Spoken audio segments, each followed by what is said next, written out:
பாப்பா எங்க போற? அவன் எவனோ ஒருத்தர் வெட்ட போறாங்க. வெட்டிட்டு போறப்பா, நமக்கு என்ன? பாத்துக்கிட்டு எப்படியே சும்மா இருக்கு? பாத்துட்டு சும்மா தான் இருக்கணும். வர்றவன் யாரு தெரியுமா? மிகப்பெரிய ரவுடி. இந்த ஊர்ல எலெக்ஷன் நடக்க விடாம 20 வருஷமா நிப்பாட்டி வச்சிருக்கான். அந்த எலெக்ஷன் நான் நடத்தி காட்டுவேன் இவன் பிடிவாதம் பண்ணா, அதனால அவனை வெட்டி கூறு போட போறாங்க. இந்த இடத்துல நமக்கு என்ன வேலை? வா போலாம். நம்ம போலீஸ்யா? நம்ம போலீஸ்னு எவன் சொன்னா? சத்தியமா இந்த இடத்துல நம்ம போலீஸ் கிடையாது. வா போலாம். ஏய் பாப்பா, ஒரு அதிகாரி சொல்றது பிரச்சனையை புள்ள போட்டு வாங்காத.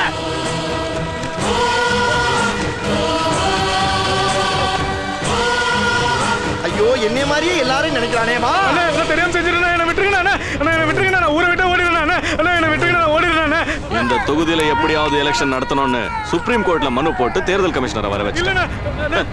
நான் எலெக்ஷன் நடத்தக்கூடாதுங்கிற முடிவுல இருக்கேன். நீ எலெக்ஷன் நடத்தியே காட்டுவேன் அடம் பிடிக்கிற. அப்போ நம்ம 2 பேர்ல யாராவது ஒருத்தர் தான் உயிரோட இருக்கணும். நான் இருக்கேன்.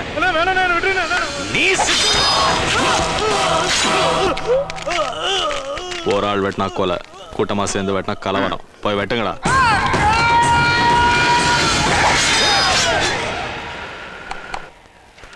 ஏட்டையா, என்னடா என்ன எதுக்காக உள்ள வச்சிருக்கீங்க? நீ பப்ளிக்க டார்ச்சர் பண்ணி பிச்சை எடுத்த குற்றத்துக்காக நான் உன்னை உள்ள வச்சிருக்கேன். சரி சரி, எத்தனை நாள் வேணாலும் என்ன உள்ள வச்சிருக்கீங்க. ஆனா மரியாதை என்கிட்ட புரியல, காசு கொடுத்துருங்க. அத செலவு பண்ணிட்டேன். ஏட்டையா, பிச்சைக்காரகிட்டேயுமா திருப்பி கொடுத்துருங்க. இருந்தா தரமாட்டானாயா? உண்மையிலே செலவு பண்ணிட்டேயா, தூண்டி விடாத. சரிடா, உங்க அம்மா அப்பா எல்லாம் இப்ப எங்க இருக்காங்க? அவங்க எப்படி பண்ண உனக்கு என்னையா? மரியாதை என்கிட்ட புரியல, காசு கொடுத்துறியா? ஏண்டா செலவு பண்ணீங்கன்னு திரும்ப திரும்ப கட்டிக்கிட்டு இருக்கிற ராஸ்கல். ஒரு அதிகாரி கூட பார்க்காம பேச்சு முடிச்சு பெக்கர். ஏகாம்பரம். Yes sir. 2 பேரும் சேர்ந்து என்ன பண்ணிருக்கீங்க? அது டூட்டி முடிஞ்சு நேரா வீட்டுக்கு போகாம மார்க்கெட்ல போய் மாமூல் வசூல் பண்ணி ஜலஜாவோட ஜெல்சா பண்ணிருக்கீங்க. கம்ப்ளைண்ட் மேல கம்ப்ளைண்ட் வந்திருக்கு. இனிமே உங்க 2 பேருக்கு நைட் டியூட்டி தான் நான் போட போறேன். சார், நீங்க என்ன பனிஷ்மெண்ட் கொடுத்தாலும் சரி சார், கலங்கவே மாட்டான் சார் இந்த ஏகாம்பரம். நைட் டியூட்டி தானே சார், போடுங்க சார். ஒரு திருட்டு நடக்காம நாங்க பாத்துக்கிறோம். அத நாங்க பாத்துக்கிறோம். ரயில்வே ட்ராக்ல ஒரு பாடி அடிபட்டு தலை தனியா முண்டம் தனியா கிடக்குதான். போய் காவலுக்கு இருக்க போங்க. இன்ஸ்பெக்டர் ஐயா, என்னடா இந்த ஏட்டையா என் காசை புடிஞ்சு வச்சிருக்காரு, வாங்கி கொடுங்க. போய் ஒரு பிச்சைக்காரன்ட்ட வசூல் பண்ணி தின்னிருக்கியே, உனக்கு வெக்கமா இல்ல? காசை திருப்பி குடியா. ஐயா, நேத்து இடியாப்பமும் பாயா வந்திருந்தீங்களே, ஆமா, நல்லா இருந்துச்சா? சூப்பரா இருந்துச்சு. அது அவன் பிச்சை எடுத்த காசுதான். ஏண்டா ராஸ்கல், போலீஸ்காரன் மேலயே போலீஸ் ஸ்டேஷன்ல வந்து கம்ப்ளைண்ட் பண்றியா? பிச்சு விடுவேன் பிச்சு. இந்த பிழைப்பு பிழைக்கிறதுக்கு நீங்க 2 பேரும் என் கூட சேர்ந்து பிச்சை எடுக்கலாம். போது டியூட்டிக்கு போங்கயா. அட மூடி வச்ச முண்டமே, சாகணும்னு முடிவு பண்ணிட்டா உலகத்துல எவ்வளவோ ஈஸியான வழியெல்லாம் இருக்கு.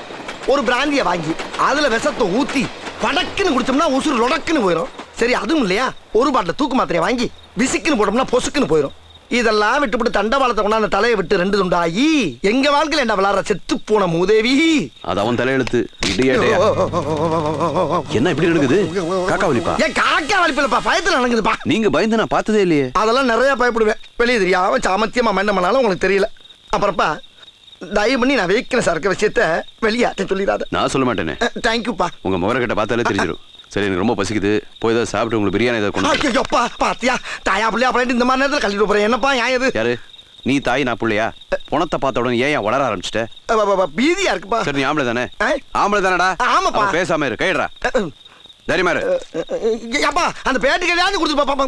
ஐயோ, பணத்தோட தனியா கொடுத்து விட்டு போயிட்டானே பாவி சண்டால பைய. நேரம் பார்த்து பழி வாங்குறான் ஐயா.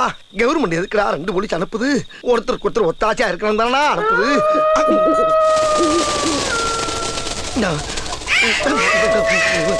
ஐயோ, என்னென்னலாம் கிடந்து கத்துது.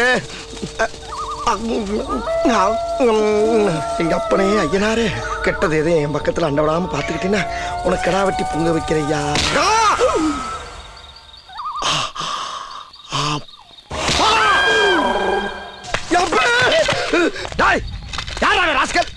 கோணப்பலுக்கு பிறந்த கொங்காப்படா நடிச்சாம விளையாட்டு புடிச்சு தள்ளி விடுறிய. கொஞ்சம் தள்ளி போய் தண்டவாளத்துல வந்து அந்த நேரம் மத்த ரயில் வந்து ஏற என்ன ஆகும்? சும்மா தள்ளி விட்டதுக்கு இந்த கத்துறிய. நேத்து என் மேல ரயில் ஏறி நான் செத்ததுக்கு அப்புறம் எப்படி கதறி கதறி அழுதுன்னு தெரியுமா? எது? செத்ததுக்கு அப்புறம் அழுதையா? என்னடா சொல்ற? நான் செத்து போன ட்ரெயின் மறுபடியும் வருது, அதுல நான் ஏற போறேன். நாளைக்கு நம்ம மீட் பண்ணுவோம், இதே இடத்துல வெயிட் பண்ணுங்க. அதுவா நீ?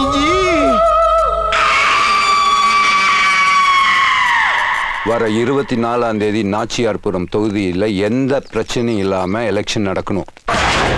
ஜனங்க கிட்ட ஒவ்வொரு குழுவா போய் தேர்தல் விழிப்புணர்வை உண்டாக்கணும். ஏன் மாசியை பார்த்து நீங்க எல்லாம் பயப்படுறீங்க? தைரியமா ஓட்டு போட வாங்க. இந்த ஜனநாயக நாட்டுல உங்களுக்கெல்லாம் இருக்கிற ஒரே ஒரு உரிமை ஓட்டு உரிமை ஒண்ணுதான். ரேஷன் கார்டு இல்ல, மண்ணெண்ணெய் இல்ல, தெரு விளக்கு இல்ல, ரோடு இல்லன்னு கலெக்டர் ஆபீஸுக்கு நடையா நடக்கிறீங்கல்ல. நாங்கெல்லாம் ஓட்டு போட ரெடியா இருக்கோம், எங்களுக்கு பாதுகாப்பு கொடுங்க அப்படின்னு என்னைக்காவது ஒரு நாள் கேட்டிருக்கீங்களா? ஒருத்தனுக்காக ஒரு நாள் பயப்படலாம், 2 நாள் பயப்படலாம். ஆனா நீங்க 16 வருஷம் பயந்தே செத்துருக்கீங்க. நீங்க சொல்றது எனக்கு நல்லா புரியுது தம்பி. ஆனா அந்த மாசியை எதிர்த்து எங்களால எதுவும் செய்ய முடியாது. நாங்க எந்த நல்லது கெட்டதுக்கும் வெளியூர் போனது இல்லைங்க. ஆனா தேர்தல்னு அறிவிச்ச உடனேயே குழந்தை குட்டிகளோட வெளியூருக்கு போயிடுவோங்க. என்னையா பொறுப்பு இல்லாம பேசுறீங்க? எலெக்ஷனை ஏதோ தேர்தல் கமிஷன் நடத்துறதா நினைச்சிட்டு இருக்கீங்க. கவர்மெண்ட் உங்களுக்காக நடத்துறது தான் எலெக்ஷன். உங்கள ஒருத்தர் எலெக்ஷன்ல நின்று ஜெயிச்சு சட்டசபைக்கு போனா தான் உங்களுடைய நிறை குறைகளை சொல்லி அதை நீங்க நிவர்த்தி பண்ணிக்க முடியும். 16 வருஷமா இந்த நாச்சியார்புரத்துல எலெக்ஷன் நடக்காததுனால கவர்மெண்ட் கிட்ட இருந்து கிடைக்க வேண்டிய நியாயமான சலுகைகள் கூட உங்க யாருக்கும் கிடைக்கல. சோ இதெல்லாம் உங்களுக்கு மறுபடியும் கிடைக்கணும்னா எலெக்ஷன் நடந்தாகணும். இந்த நாச்சியார்புரத்துடைய தலையெழுத்த மாத்திர உரிமை உங்க ஓட்டுல தான் இருக்கு. இந்த தடவை உங்க யாருக்கும் எந்த ஆபத்தும் வராது. உங்களோட பாதுகாப்புக்கு நான் பொறுப்பு. உங்க புருஷன் ஜனங்களுக்கு நல்லது பண்ணணும்னு நினைச்சிருக்காரு. அதை ஏன் நீங்க பண்ணக்கூடாது? நீங்க இவ்வளவு சொல்றீங்க, அதனால இந்த முறை நான் எலெக்ஷன்ல நிக்கிறேன். நன்றி. அம்மா ஒரு நாள் பணத்துக்கு முன்னாடி உக்காந்ததுக்கு இந்த கதி. உங்களை வச்சு ஊருக்கா கூட போட முடியாது. ஏட்டையா பேசுவப்பா. ஏன் பேச மாட்டேன்? முன்னால் இருக்க வாயில மூணாறு மாதிரி வாந்தியும், பின்னால் இருக்க வாயில பாலாறு மாதிரி பேதியும் கேப்பு விடாம ஆப்ப வச்சுக்கிட்டு இருக்கு. உனக்கு எகத்தாளம் கேட்குதாக்கும்? அப்படி இல்லை ஏட்டையா, நமக்கு உடம்பு சரியில்லாம இருக்கும் போதுதான் ரொம்ப ஜாலியா இருக்கணும். அடிக்கடி ஜூஸ் ஹார்லிக்ஸ் குடிச்சிட்டே இருக்கணும். இதப்பா இவ்வளவு நேரம் நீ பேசுற பேச்சிலேயே இப்ப சொன்னதுதான் ரொம்ப ஆறுதலா இருக்கு. போடு, சர்க்கரைகளை போடு.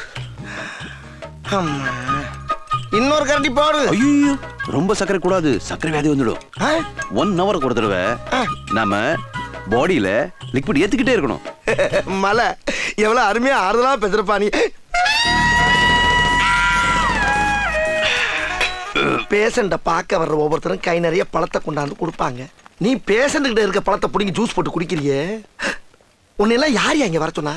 யார் வர சொன்னா? லூஸ் மாதிரி பேசாத ஏட்டையா. உன்னை எவன் பார்க்க வந்தது? இன்ஸ்பெக்டர் தான் நீ உயிரோட இருந்தா மெமோ கொடுத்துட்டு வர சொன்னாரு. இல்லன்னா போஸ்ட்மார்ட்டம் ரிப்போர்ட் வாங்கிட்டு வர சொன்னாரு. அதுதானே, நீயாவது பாசத்தோட வர்றதாவது. இந்த பாருப்பா, நீ அன்னைக்கு ரயில்வே கட்டில ராத்திரில அத்து விட்டு போனனாலதான் எனக்கு இந்த நிலைமை. செஞ்ச பாவத்துக்கு நீ பரிகாரம் செய்யணும்னு நினைச்சினா டாக்டர் சர்டிபிகேட் வாங்கி சர்க்கிள் இன்ஸ்பெக்டர் கொடுத்து, ஏட்டையா பாடி கண்டிஷன் நல்லா இருக்கு, அவர் பதவி ஏத்தவன ஏட்டையா தொழில சீரும் சிறப்புமா செம்மையா வந்து செய்வாரான்னு போய் சொல்லு. இதுதான் நீ எனக்கு செய்யற கைமாறு. ஆகட்டும். பிச்சு விடுவேன். சார், இந்த ஆளு நான் உங்களுக்கு தெரிஞ்சவரா? ஆமா. தயவு செஞ்சு நீங்க போகும்போது இந்த ஆளு கூடவே கூட்டிட்டு போயிடுங்க. ஏமா? பாவம், நேத்து இந்த பெரியவர் வச்சிருந்த பிரெட்டை புடுங்கி திங்கறேன்னு அவர் மேல விழுந்து நசுக்கி கொலை பண்ண பாத்திருக்காரு. கொலகார பாவி.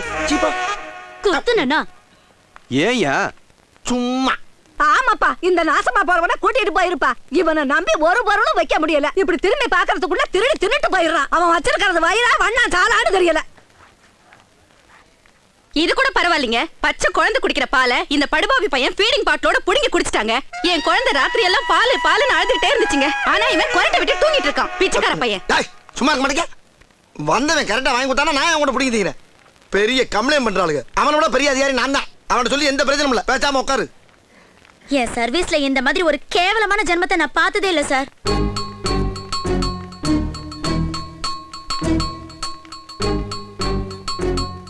சரிங்க சார். என்ன என்ன சொல்லிட்டு போறான் அந்த கான்ஸ்டபிள்? இந்த இடத்தை விட்டு எந்திரிச்சாவோ இல்ல ஏதாவது வாய் திறந்து பேசினாலோ கட் பண்ண சொல்லிட்டாரு. Collar bone, spinal cord bone, yes sir, எல்லாத்துலயுமே கேன்சர் டீப்பா அட்டாக் ஆயிருக்கு. ஆமா சார். டாக்டர், எங்க பாட்டியோட மெடிக்கல் ரிப்போர்ட் ரெடி ஆயிடுச்சா? ஒரு முக்கியமான பேஷண்ட் கேஸ் விஷயமா டிஸ்கஸ் பண்ணிட்டு இருக்கேன்.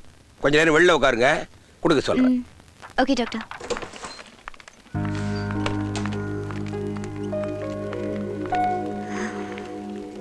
எக்ஸ்கியூஸ் மீ, மெடிக்கல் வரைக்கும் போயிட்டு வரேன். ஃபைல் கொஞ்சம் பார்த்துக்கோங்க.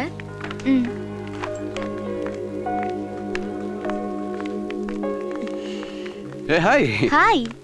நீங்க எங்க? ரிப்போர்ட் வாங்க வந்தேன். நீங்க? நானும் ஒரு ரிப்போர்ட் வாங்க வந்தேன். உள்ள போயிட்டு வந்துறேன். கொஞ்சம் வெயிட் பண்ணு. Hello doctor. ஹலோ.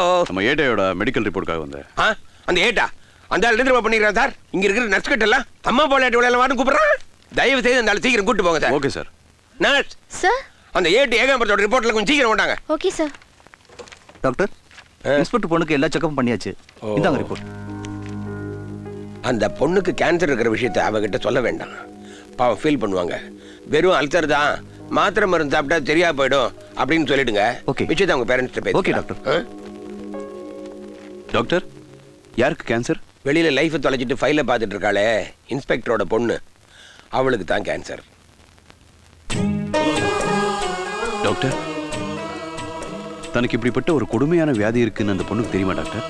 தெரியாது. என் கணக்கு சரியா இருந்தா வர அமாவாசைக்குள்ள அந்த பொண்ணு செத்து போயிடுவா. ஆமா, இவ்வளவு விசாரிக்கிறீங்களே, உங்களுக்கு அந்த பொண்ணு தெரியுமா? தெரியும் டாக்டர். நீங்களும் அந்த பொண்ணுகிட்ட அந்த வியாதி இருக்கிற விஷயத்த சொல்லிடாதீங்க. பாவம் இருக்கிற வரைக்குமாவது நிம்மதியா சந்தோஷமா வாழ்ந்துட்டு போகட்டும். சார், ஏட்டோட ரிப்போர்ட். இந்தாங்க, முதல்ல அந்த ஆளை கூட்டு போங்க. அப்புறம் தயவு செய்து அந்த பொண்ணுகிட்ட உண்மையை சொல்லிட்டாங்க. சொல்ல மாட்டேன். போகும்போது நல்லா தானே போனாரு, இப்போ சோகமா வராரு. ஏதாவது வியாதி இருக்குமோ? இதை பாருங்க, மனுஷனுடைய வாழ்க்கையில எதுவும் நிரந்தரம் இல்லை. இன்னைக்கு சத்தா நாளைக்கு பால். அதனால சாவ பார்த்து யாரும் பயப்படக்கூடாது.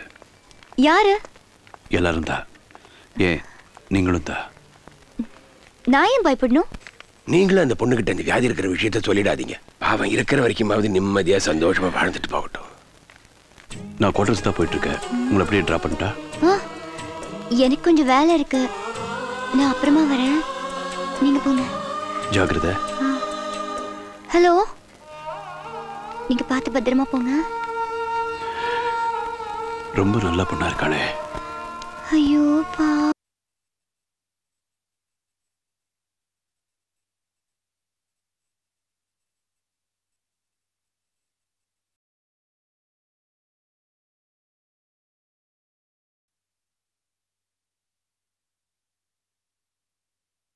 பாவி மக, இன்னும் 1 மாசம் தான் உயிரோட இருக்க போறான்னு டாக்டர் சொல்லிட்டாரு. நம்மளாலே தாங்க முடியலையே. அவ எப்படிதான் தாங்க போறாளோ? ஐயோ, இந்த புள்ளைக்கு கேன்சர்னு தெரிஞ்ச உடனே என் ஈரக்கொலையே அருந்தது போல ஆயிடுச்சு. ஒவ்வொரு நாளா என்ன கூட 30 நாள் தானமா இருக்கு. என்ன செய்யறது? சார், ஏட்டோட மெடிக்கல் ரிப்போர்ட் சார். என்ன கொடுமை சார் இது. வாழ்க்கையில நாம ஒண்ணு நினைக்கிறோம், ஆனா கடவுள் வேற மாதிரி நினைக்கிறாரு. வருத்தப்படாதுங்க சார்.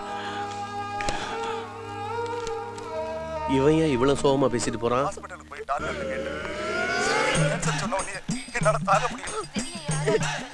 ஏண்டி தலைவலி உயிர் போகுது.